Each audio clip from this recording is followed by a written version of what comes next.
Bombardement russe sur Kharkiv et Kherson. L'Ukraine accuse la Russie de ne pas respecter le moratoire sur les frappes contre le secteur énergétique. Après qu'Israël a mis fin au cessez-le-feu à Gaza, des questions se posent de plus en plus quant à savoir si cela permettra de ramener les 24 otages restants. Une frappe russe sur Kharkiv a fait au moins 12 blessés, dont une fillette de 12 ans. Selon les autorités locales, le bombardement de mercredi ciblait des infrastructures civiles de cette grande ville du nord de l'Ukraine.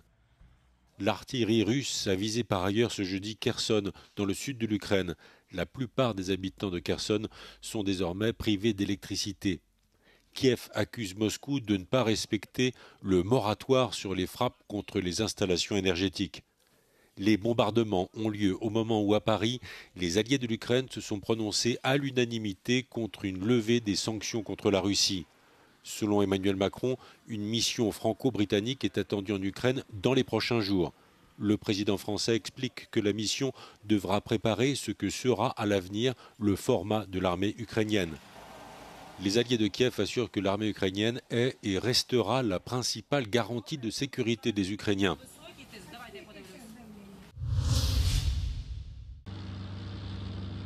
Avec la guerre en Ukraine et les récentes déclarations de Donald Trump qui font craindre un désengagement militaire américain, les Européens sont sur le pied de guerre. Dans cette optique, Berlin a récemment approuvé un projet de loi historique pour accélérer le réarmement de l'Allemagne. Il permet notamment d'assouplir la règle du frein à la dette. Inscrite dans la Constitution depuis 2009, elle limite les possibilités d'emprunt annuel du pays à 0,35% du PIB. Mais avec cette réforme, les dépenses liées à la défense ne seront plus soumises à cette règle. Désormais, une question se pose, faut-il rétablir le service militaire obligatoire ? Introduit en 1956, il a été supprimé en 2011. Rechtlich könnten wir das machen, aber die gesamte Infrastruktur, die dazugehören würde, die gibt es gar nicht mehr. Es gibt keine Kreiswehrersatzämter, es gibt diese ganzen Kasernen nicht mehr, wo man dann früher da eingerückt wäre und dann ausgebildet wurde und seine allgemeine Grundausbildung bekommt und so. Also insofern, es gibt quasi eine theoretische und eine praktische Antwort. Und die theoretische Antwort ist, ja, gesetzlich können wir das sofort wieder machen. Aber praktisch hätte es eigentlich keine Konsequenz, weil es überhaupt gar keine Instrumente gibt, um irgendwie Leute zu ziehen. Les défenseurs d'un service militaire obligatoire font valoir plusieurs arguments. L'un d'entre eux serait l'augmentation des effectifs de l'armée allemande. La Bundeswehr compte actuellement moins de 200 000 soldats. Einige glauben, ja, damit wächst die Bundeswehr auf und wird größer. Andere glauben, na, dann wird den jungen Leuten endlich mal wieder Disziplin beigebracht.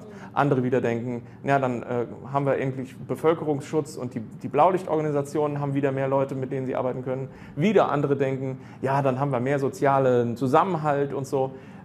Vielleicht alles und so, aber je nachdem, was man will, muss man es vermutlich unterschiedlich gestalten. Selon un rapport parlementaire, la Bundeswehr ne comptait que 181 174 soldats en 2024, un nombre en baisse par rapport à l'année précédente.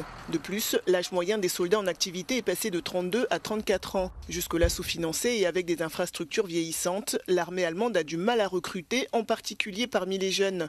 En 2022, le taux d'abandon des nouveaux soldats s'élevait à 21%. Malgré cela, l'objectif affiché par Berlin serait de passer à plus de 200 000 soldats d'ici 2031. Laut den jüngsten Umfragen sind nur wenige Deutsche dazu bereit, ihr Land mit der Waffe zu verteidigen. Die neue Bundesregierung wird demnach neben den logistischen Problemen auch vor der großen Herausforderung stehen, junge Menschen für den Wehrdienst zu motivieren. Johanna Urbanczyk bei der Bundeswehr in Munster für Euronews. Après avoir mis fin à un cessez-le-feu de 2 mois, Israël serait en train de planifier une nouvelle opération terrestre de plus grande envergure à Gaza, qui pourrait impliquer l'envoi de dizaines de milliers de soldats pour dégager puis occuper de vastes portions de l'enclave. Près d'1 an et demi après l'attaque brutale du Hamas du 7 octobre, le Premier ministre Benyamin Netanyahou semble plus déterminé et plus habilité que jamais à procéder à une escalade pour atteindre les objectifs déclarés de démantèlement de capacités gouvernementales et militaires du Hamas et l'élimination de toute menace future en provenance de Gaza. Mais la question se pose de plus en plus, y compris au sein de la population israélienne, de savoir si cela permettrait de ramener les otages israéliens ou si cela mettrait leur vie encore plus en danger tout en provoquant davantage de dévastation et de morts à Gaza. Selon les comptes de l'armée israélienne, 58 otages restent à Gaza. Tsahal estime que 24 seraient toujours en vie et détenus dans l'enclave. Ron Segev, un survivant de l'attaque du festival de musique Nova, affirme que leur libération reste l'objectif principal de la population. I know that it's been one and a half years since that day, and some people go back to their normal life.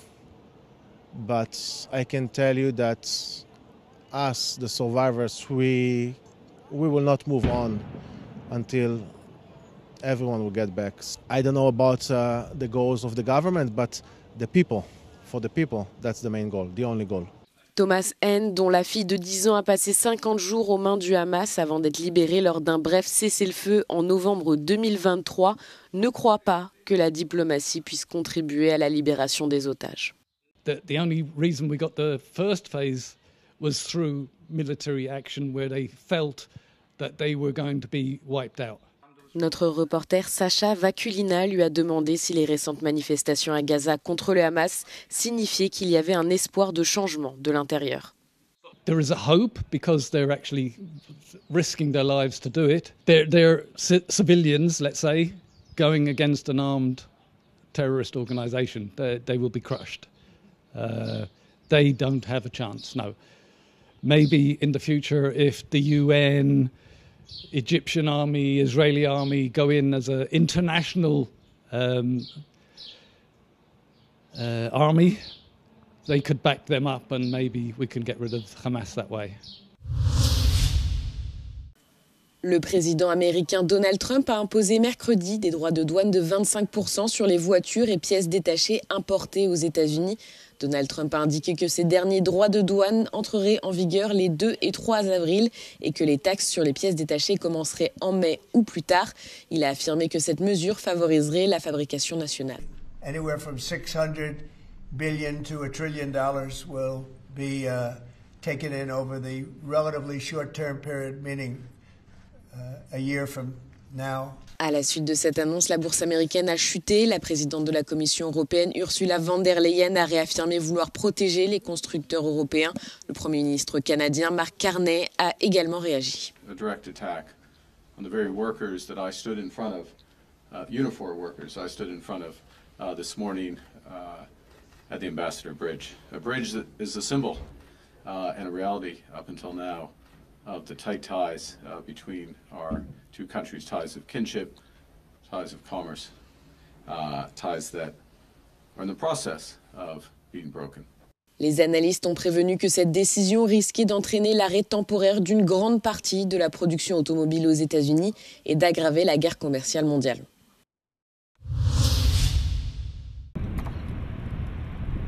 La Cour suprême du Brésil a accepté les accusations portées contre l'ancien président Jair Bolsonaro concernant une tentative présumée de coup d'État pour rester au pouvoir après sa défaite électorale de 2022. Les 5 juges ont voté à l'unanimité pour que Bolsonaro soit jugé pour 5 chefs d'accusation, dont l'implication dans une organisation criminelle armée. Há indícios razoáveis de recebimento da denúncia da Procuradoria-Geral da República, que aponta Jair Messias Bolsonaro como líder da organização criminosa, demonstrando a participação do ex-presidente da República com os elementos de prova colhidos na investigação da Polícia Federal. Bolsonaro a nié à plusieurs reprises avoir agi contre la loi et affirme qu'il est politiquement persécuté. En vertu du droit brésilien, une condamnation pour coup d'État est passible d'une peine pouvant aller jusqu'à 12 ans d'emprisonnement. Combiné aux autres chefs d'accusation dont l'ancien président fait l'objet, il pourra lui valoir plusieurs dizaines d'années derrière les barreaux.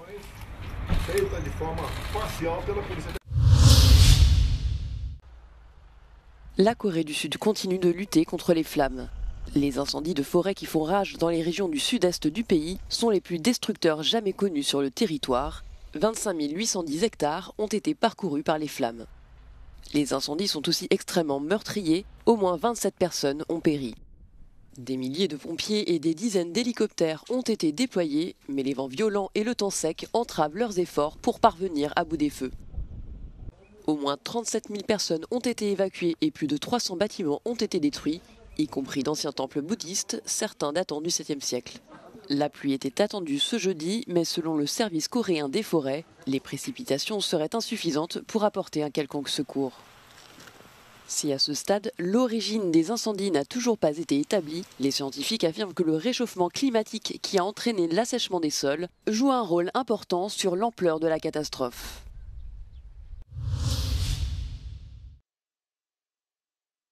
Le volcan le plus actif d'Hawaï est à nouveau entré en éruption. La lave a commencé à remonter à la surface mardi matin et s'écoule dans la caldeira, l'immense cratère du Kilauea. Selon le parc national des volcans, les zones résidentielles ne sont pas menacées.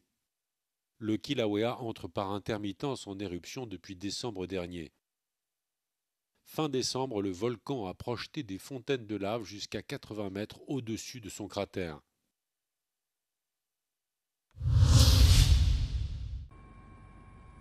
L'Espagne a enregistré un record de précipitations au cours des 18 premiers jours du mois de mars.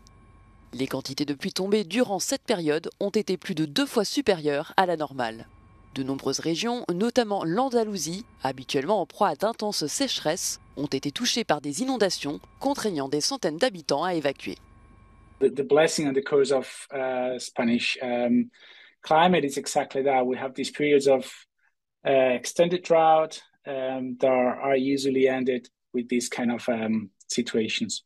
Having said that, the rain we had in March, especially in the, well, excluding the northwestern, has been quite exceptional in most areas.